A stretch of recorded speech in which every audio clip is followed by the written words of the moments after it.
నమస్తే, welcome to 6 TV. నేను రాధిక. ఇక బులెటిన్ వివరాలకు వెళ్తే, తెలంగాణలో కాంగ్రెస్ ప్రభుత్వం ఏర్పడి 2 ఏళ్లు పూర్తి కావస్తున్న సందర్భంగా ప్రజాపాలన విజయోత్సవాలు ఘనంగా జరుగుతున్నాయి.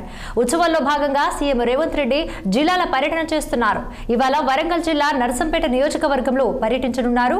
సుమారు 531 కోట్ల విలువైన భారీ అభివృద్ధి పనులకు శంకుస్థాపన చేయనున్నారు. మధ్యాహ్నం 2 గంటలకు సీఎం రేవంత్ రెడ్డి నర్సంపేట చేరుకుంటారు. నర్సంపేటలో ఏర్పాటు చేసిన బహిరంగ సభలో సీఎం పాల్గొంటారు. విద్య, వైద్యం, మౌలిక సదుపాయాల రంగాలపై ఫోకస్ పెట్టిన రేవంత్ రెడ్డి నియోజకవర్గంలో పలు ముఖ్యమైన ప్రాజెక్టులకు శ్రీకారం చుట్టనున్నారు.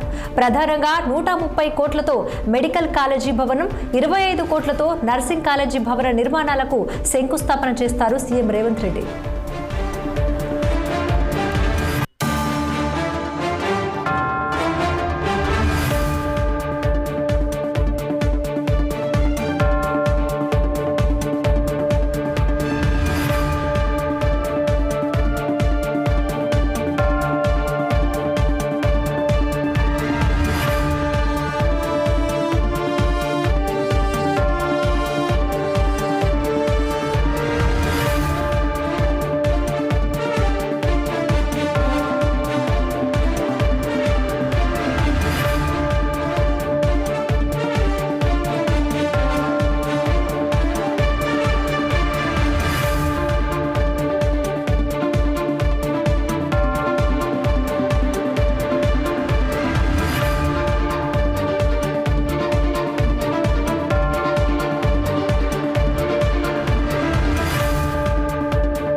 తెలంగాణలో కాంగ్రెస్ ప్రభుత్వం ఏర్పడి 2 ఏళ్లు పూర్తి కావస్తున్న సందర్భంగా ప్రజాపాలన విజయోత్సవాలు ఘనంగా జరుగుతున్నాయి. ఉత్సవాల్లో భాగంగా సీఎం రేవంత్ రెడ్డి జిల్లాల పర్యటన చేస్తున్నారు.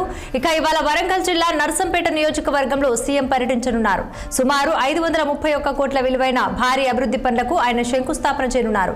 ఈ అంశానికి సంబంధించి మరింత సమాచారం అందించేందుకు మా senior correspondent Mahender Reddy phone line లో సిద్ధంగా ఉన్నారు. మహేందర్, చెప్పండి, ఈ రోజు తెలంగాణలో కాంగ్రెస్ ప్రభుత్వం ఏర్పడి 2 ఏళ్లు పూర్తిగా వస్తున్న సందర్భంగా జిల్లాల పర్యటన చేస్తున్నట్టుగా సీఎం రేవంత్ రెడ్డి తెలుస్తోంది.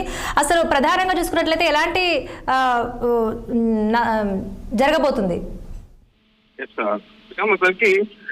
వరంగల్ జిల్లా అంటే నిన్న మొన్న బిజీగా గవర్నమెంట్ ఢిల్లీలో బిజీ గవర్నమెంట్ ముఖ్యమంత్రి రేవంత్ రెడ్డి, తర్వాత హుస్నాబాద్, తర్వాత నారాయణపేట వస్తాయిగా జిల్లాల పర్యటన అయితే సాగుతుంది. మరి ముఖ్యమంత్రి నేడు వరంగల్ జిల్లా నర్సంపేట నియోజకవర్గంలో పర్యటించున్నారు. మరి ఈ సందర్భంగా 531 కోట్ల రూపాయల నిధులతో చేపట్టనున్నటువంటి పలు అభివృద్ధి పనులకు కూడా ముఖ్యమంత్రి రేవంత్ రెడ్డి శంకుస్థాపన చేయనున్నారు.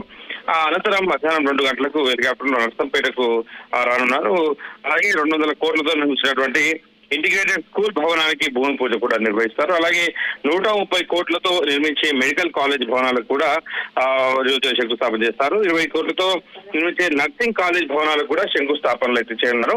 మొదటగా 20 కోట్లతో నర్సంపేట మున్సిపాలిటీ పరిధిలో చేపట్టేటువంటి సీసీ రోడ్లు, ఈ సెంట్రల్ లైటింగ్ పనులకు కూడా భూమి పూజ నిర్వహిస్తున్నారు ముఖ్యమంత్రి రేవంత్ రెడ్డి. అలాగే 82.56 కోట్లతో ఇటు వరంగల్ నర్సంపేట 4 లైన్ల హైవేకు అయితే రోడ్డు కూడా ఈ రోజు శంకుస్థాపన చేయనున్నారు. మధ్యాహ్నం 3:30 గంటలకు నర్సంపేట శివారు మెడికల్ కాలేజ్ సమీపంలో బహిరంగ జరిగే సభలో ఆయన బహిరంగ సభలో కూడా ప్రసంగిస్తున్నారు. మరి ఈ పర్యటన విజయం చేయడానికి ఇప్పటికే ప్రభుత్వం అలాగే స్థానిక ప్రజాప్రతినిధులు, అధికార యంత్రాంగం పూర్తి పగడ్బందీ ఏర్పాటు కూడా చేసింది. ముఖ్యమంత్రి నేడు నర్సంపేట వరంగల్ రానున్న నేపథ్యంలో మొత్తం పట్టణం పూర్తిగా ఒక పండుగ వాతావరణాన్ని చెప్పొచ్చు. మరి ఒకవైపు ఎలక్షన్ కోడ్ ఉన్న నేపథ్యంలో ముఖ్యమంత్రి రేవంత్ రెడ్డి పర్యటన ఏ రకంగా అటువంటి ప్రతిపక్షాలు కూడా విమర్శిస్తున్నాయి.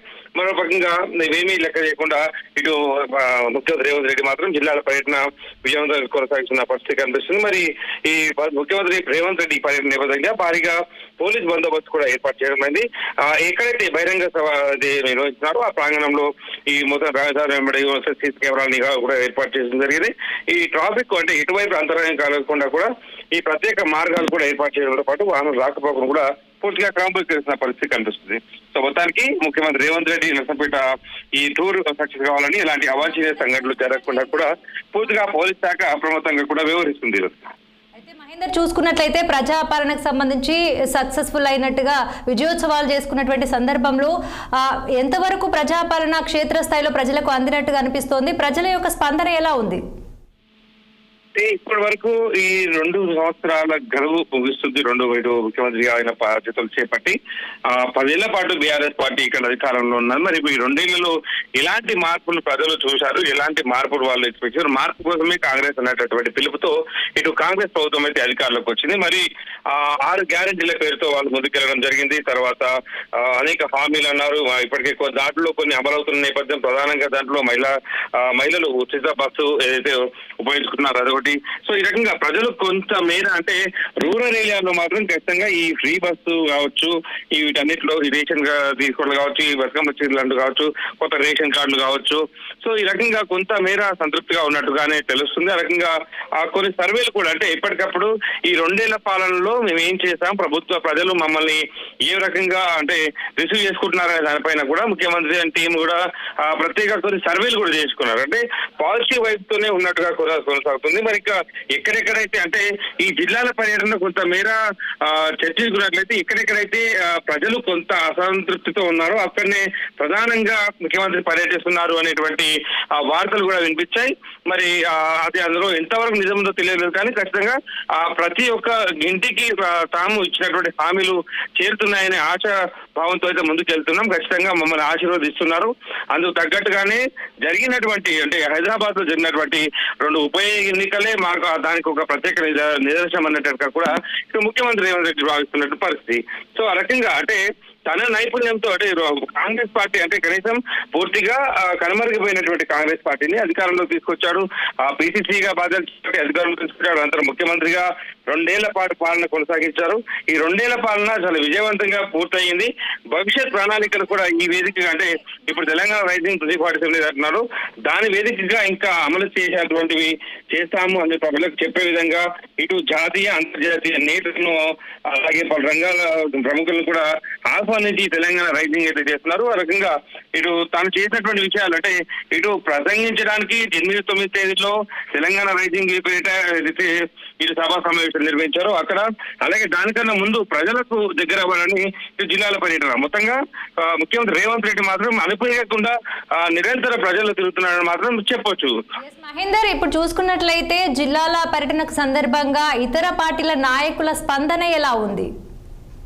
ఇప్పుడు పూర్తిగా అంటే చాలా గ్యాప్ తర్వాత అనేక కోర్టు కేసులు కావచ్చు, ఇవన్నీ నేపథ్యంలో స్థానిక ఎన్నికలు అయితే మొత్తానికి ఒక కొలికి తీసుకోవచ్చు. అయినప్పటికీ ఇంకా హైకోర్టులో కేసులు పడుతూనే ఉన్న నేపథ్యం, రిజర్వేషన్ కావచ్చు, అనేక కారణాలతో.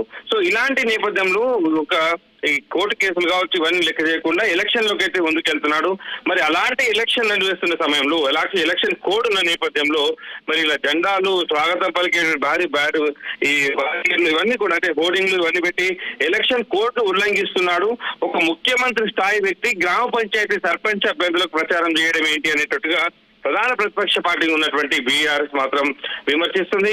ఇంకా ఈ మధ్య కాలం నుంచి కాంగ్రెస్ పార్టీ నుంచి అంటే బీఆర్ఎస్ పార్టీ నుంచి సస్పెండ్ అయినటువంటి కవిత, కేసీఆర్ కూతురు కవిత కూడా జాగృతి పేరిట జనం పట్టబట్టారు. తను కూడా ఎలక్షన్ కమిషన్ కున్న అంటే వీరు ముఖ్యమంత్రి రేవంత్ రెడ్డి పూర్తిగా కోడ్ ను ఉల్లంఘిస్తున్నారు అనేటట్టుగా కూడా ఒక లేఖ కూడా రాసినట్టుగా తెలుస్తుంది. సో రకంగా సర్పంచ్ ఎలక్షన్లకు ముఖ్యమంత్రి ప్రచారం చేయడం అనేది హాస్యాస్పదం అనేటట్టుగా వీళ్ళు మాట్లాడుతున్న నేపథ్యం. అయినా కూడా ఇక్కడ కూడా వాటిని పరిగణలోకి తీసుకోవట్లేదు ముఖ్యమంత్రి రేవంత్ రెడ్డి.